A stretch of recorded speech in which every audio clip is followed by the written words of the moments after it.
অনুশীলনী 3-3 উৎপাদকে বিশ্লেষণ 27 নম্বর অঙ্কটি x+2 into x+3 into x+4 into x+5 minus 48।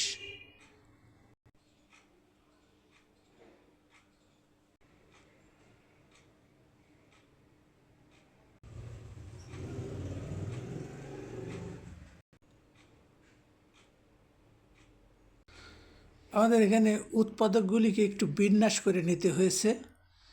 তো প্রত্যেকটা উৎপাদকের মধ্যে একটা করে ধ্রুবরাশি আছে এবং এই দুইটা ধ্রুবরাশির যোগফল অপর দুইটা ধ্রুবরাশির যোগফলের সমান হবে এমন দুইটি উৎপাদককে আমরা পাশাপাশি রাখব এবং সেভাবেই রাখা হয়েছে যেমনটি দেখানো হয়েছে।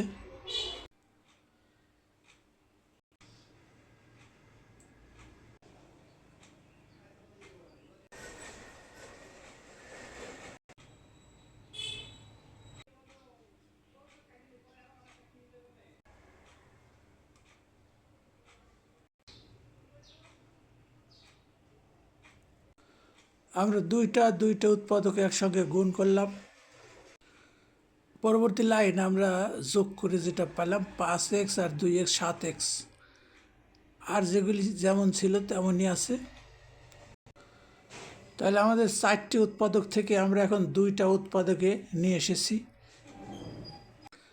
এখন আমরা যেটা দেখতে পাচ্ছি উভয় উৎপাদকের মধ্যেই x² + 7x পর্যন্ত ঠিক আছে।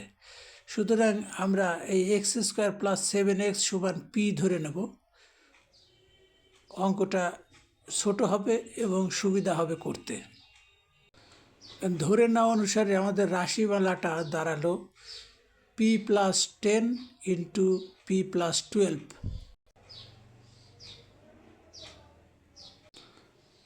এই দুইটা উৎপাদককে আমরা আবার গুণ করব।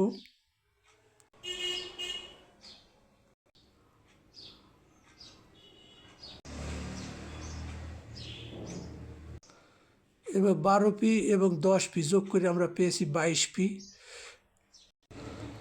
তাহলে আমরা এই লাইনে পেলাম p² + 22p + 72।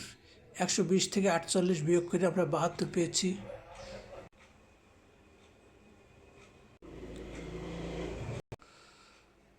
তাহলে আমরা 72কে এমনভাবে ভাঙব যে দুইটি উৎপাদকের গুণফল হবে 72 এবং যোগফল হবে 22। তা আমরা পেয়ে গেছি 4 এবং 18, যার গুণফল 72 এবং 4 18 যোগ করলে 22। তাহলে এই পর্যায়ে আমরা 22কে এমনভাবে ভাঙব যাতে ভাঙা অংশ দুটির যোগফল 22 হয় এবং গুণফল 72 হয়। ঠিক আমরা পেয়েছি 4p + 18p। এখন প্রথম দুইটি রাশির মধ্য থেকে আমরা p কমন নিলে পাচ্ছি p + 4 এবং শেষ দুইটি পদের মধ্য থেকে আমরা 18 যদি কমন নিই তাও পাচ্ছি p + 4।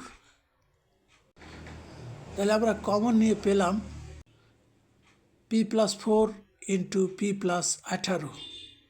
তো p আমাদের অঙ্কে ছিল না, আমরা ধরে নিয়েছিলাম, সুতরাং p এর মানটা এখন আবার বসায় দিতে হবে। আমরা ধরে নিয়েছিলাম x² + 7x সমান p, সুতরাং p এর পরিবর্তে x² + 7x বসালাম। সুতরাং আমরা উত্তর পেয়ে গেছি x² + 7x + 4 into x² + 7x + 18।